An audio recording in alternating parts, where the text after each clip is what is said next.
This morning, tips on how to recession-proof your meds. A recent poll finds more than a quarter of all Americans didn't fill a prescription or skip doses last year due to cost. So, Dr. Orly Avitzur, a medical advisor to Consumer Reports, is here now to show us how to save some money on medicine. Doctor, good morning to you. Good to see you. Good morning, Chris. You say the first thing you should do if drug cost is an issue is consult with your physician.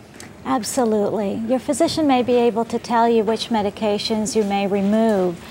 For example, if you see more than one doctor, you may be taking more than one medication for the same purpose, or even duplicates of medications. So even if you only have one doctor, your healthcare needs change over time, so it's quite possible that your doctor can remove some of those as well. Now you say you have an easy to remember process here. You say follow the 3 R's. What are those R's? Remove, reconsider, replace, and shop around. And that is the best way to go for people who have any type of issue with remembering what to do or how to save money. You just say remove, replace, reconsider, and the S, like I said, shop around. Are people taking medications they don't need, do you find? They absolutely are. People, as I said, can take duplicates of the same medication or on some medications that are no longer necessary because your health status can change over time. Now we talk about replacing drugs that you're currently taking with cheaper drugs. Is that always the best way to go?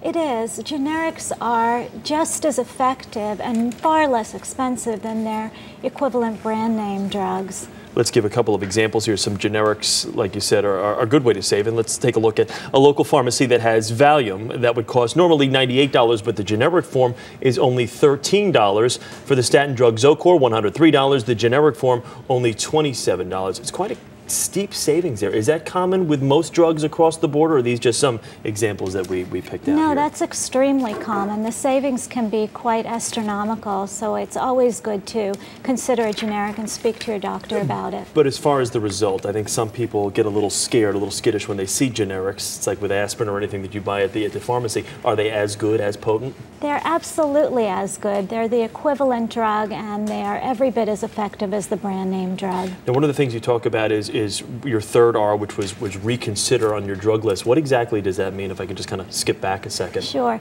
Some medications are absolutely essential, such as those for high blood pressure and diabetes, but many medications that your doctor may prescribe are just for symptom control, and good examples are sleeping pills or analgesics. And if you speak to your doctor and ask about the ones that may not be essential, he or she may be able to give you other strategies to handle symptoms. And when you say shop around, are you talking about different pharmacies in the same city or same town? You could actually find different prices? Right, not only within different pharmacies, but you should check with your mail order pharmacy, and some of the retail chains actually offer tremendous savings. For example, Walmart and Rite Aid and Walgreens, you can get as little as, you can get for 30-day supply, you can pay as little as $4 for medication at Walmart's. Dr. Orly Avitzur, thank you very much for coming in this morning. We appreciate it. Thank you very much.